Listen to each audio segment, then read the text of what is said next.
Hey everybody, section 9.4, Romanticism, another ism for you to wrestle with and enjoy here in Unit 9. At first this section was going to be 9.5, and what would have been 9.4 is now 9.5, so we switched around a little bit, but in any case I think it's going to make a lot more sense because it's going to use a little bit of what is to come in 9.5. You need to know it here. So, in any case, Romanticism. Okay, all of you, I'm sure, are romantic people and enjoy Valentine's Day, which I do believe is the most overrated holiday in these United States of America and the world. I suppose do they celebrate Valentine's Day over the world? I don't know. It's bother me. Okay. Let's see. Oh, I'm just waiting for another snow day. Are we still recording? Yeah, we're still going. Okay. Let's see. Valentine's Day across the world. South Korea. That's delightful. What are they doing in North Korea? Traditions across the world. Huffington Post. Denmark. Oh, this will be interesting. France is romantic. I don't know. South Korea. Welsh love spoons. China. England. The Philippines. Oh, it's like a heart. Oh, that's cool. Italy. I love it. Brazil. So romantic. South Africa. I always say, you know what they say is there's nothing more romantic than zebras in South Africa. So with that in mind, let's go back to Romanticism. Now, here's kind of a big point. Is throughout history, and we see this with art, we see it with how people think, we see it even how people act. When you move generation to generation, sometimes maybe it takes 2 generations, you always see a reaction to the popular ideas of the time. So, if we go back and we talk about the Enlightenment, which is the 1700s, I applied many buzzwords to that, right? Liberty, equality, fraternity, all that stuff, French Revolution. We also apply the idea of logic and reason, that you make decisions based on what makes logical sense. And you should ignore those impulses inside of you, the desires inside of you when making a decision. So that's key of the Enlightenment, right? Is that we make those decisions that make sense. Society is a good thing. We're progressing. We're getting better at what we're doing. We're learning from our mistakes. And doing so can curb those violent impulses within you that can take you away from, not the straight and narrow, but at least the good path, right? Well, I don't know if you heard that, but it just like exploded with a little explosion thing. Into the early 19th century we go, and we have a reaction to it, and that reaction is Romanticism. Romantic, driven by passion, desire, feeling. You go with your gut, you imagine the best case scenario, and you do things sometimes that don't make sense, right? That's Romanticism, is that you idealize something. You think the best possible way that it could be, right? I mean, you think about your favorite activity, and you think about the best possible situation that could come out of your favorite activity. That's Romanticism. Okay? Civilization will corrupt you. If you listen to the way things should be, it's going to take away your creativity. So Romanticism is a way to harness individual beliefs, but in a productive way. So let me get to a couple things here. So it began in the 1790s and peaked in the 1820s, mostly Northern Europe, specifically Britain and Germany, the German states. Okay?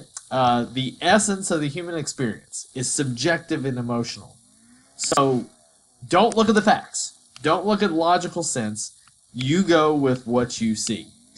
And then the last thing is individual rights are dangerous efforts at self-improvement. The community is more important. So what that really refers to is that with the Enlightenment, it was all about like following individual beliefs.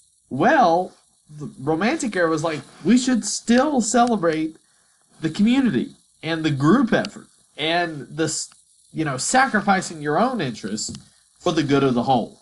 Okay, it was a very much in some ways, a throwback to the way things were. So again, that's Romanticism. The easy way to define it is passion, desire, feeling, and a reaction against the logic and reason of the Enlightenment. So what I have now is like, I think there's like 5 or 6 central tenets. I've done this before, there were 12, but I cut it down a little bit. And then I've got a visual representation through art of each of those tenets.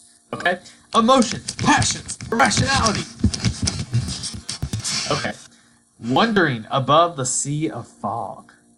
Caspar David Friedrich, 1818. So, like, if you ever remember that painting of Napoleon where he's out on the cliff and he's looking over the waves, right? It's a very pensive moment where you're thinking about, you know, your life and jumping or whatever, but that'd be a rational decision, right, to jump. But this is a very powerful moment.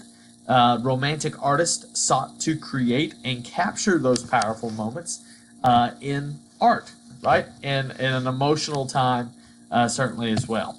The rugged individual. So again, like the power of the individual, but not one that was based off Enlightenment and industrial culture. Someone who could survive, say, back in the day. So here's Solitary Tree by Friedrich again, 1823. So the point here is that while society has, through the Enlightenment, has kind of curbed people in the industrial logical sense, Romanticism says go out in the backyard and camp. You know, do it throwback style, right? Don't stand with the crowd. Follow your passions, right? Follow those passions. The Power and Fury of Nature by Francis Danby here, The Deluge. So you like would die in the waves. Very sad. Anti-industrial revolution. So again, Romanticism, here's a big point. Romanticism clearly went against the themes of the Industrial Revolution, and part of that was pollution. Imagining a world that was not tainted by the excesses of industrialism. So Rain, Steam, and Speed by J.M.W. Turner, 1844. He's got a lot of works that look like this. So again, I heard something. Never mind. They try to flash back and go back to the way things used to be. And with that in mind, we also see many paintings that romanticize country life or medieval life. This is Salisbury Cathedral from the Meadows by John Constable in 1831. And it is maybe the most beautiful painting that I've ever seen. I love this painting so much because it's just perfect. I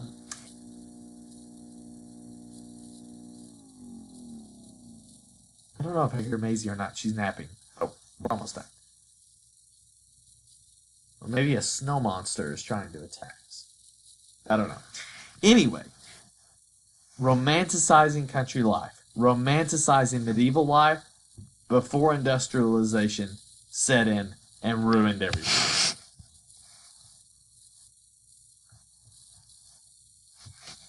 Might be my legs making this. I don't know. The exotic, the occult, and the macabre. Romanticism also emphasized what was different or what was a little creepy. Abbey in an Oak Forest by, again, Friedrich, 1809 to 1810. It's terrifying. But an abbey from the medieval period, so romanticizing that period again, the country life of these rural abbeys. But again, it's kind of showcasing what's different, and Romanticism also did that as well. The last thing, and this is a connection that I'm going to, is nationalism. When you watch the Olympics, right, and if you're watching this in 2018, we got the Olympics coming up in a couple weeks, you're going to see a lot of stories, if you watch the Olympics, about an athlete from America overcoming incredible odds because their dream, their passion, was to represent the United States on the world stage. Nationalism and Romanticism, in many cases, will link up. The dream and desire to create your own will fuel many of these revolutionary moments and scenes. And this may be the best example. It's called Liberty Leading the People by Eugene Delacroix, 1830, showcasing Lady Liberty with a wardrobe malfunction, leading French revolutionaries against their government in a revolutionary state.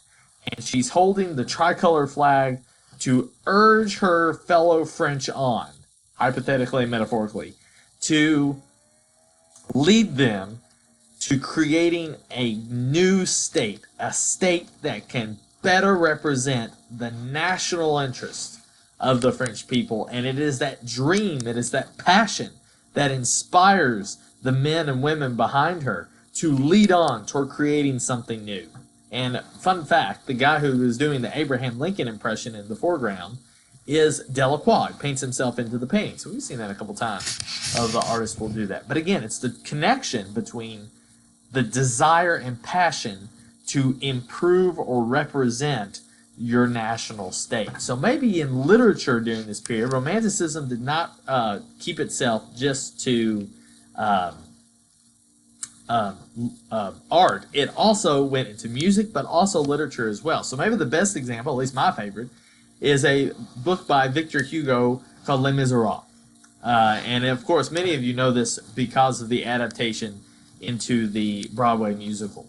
The desire and the dream to build a better country which looks out for all social classes, and that's kind of a foundational idea of the musical. So I've linked in our playlist with the videos a couple of clips. I want you to check those out because they really do represent the connection between Romanticism, the dream, the passion, the feeling, and nationalism, and you can throw a little liberalism in there as well. And you'll see in the clip how that fits in, the battle for individual rights. All of these are connected politically in that sense. So that's Romanticism for you. Very short video, but it's an ideological movement that does not restrict itself to just art. It impacts music, literature, and also politics as well. But the big ideas behind it is that Romanticism is, and maybe if you want to get a definition here at the end, if you didn't get it, Romanticism is passion, desire, feeling, and it is a reaction to the growing trust of reason. Romanticism is a growing distrust of reason and logic from the Enlightenment. So that will kind of do it there. And when we go to our next section, 9.5, we're going to see all this revolutionary spirit, which boiled over in 1830, pop up again in the year 1848, which is a major turning point in European history. So we'll do that then. See ya. Bye.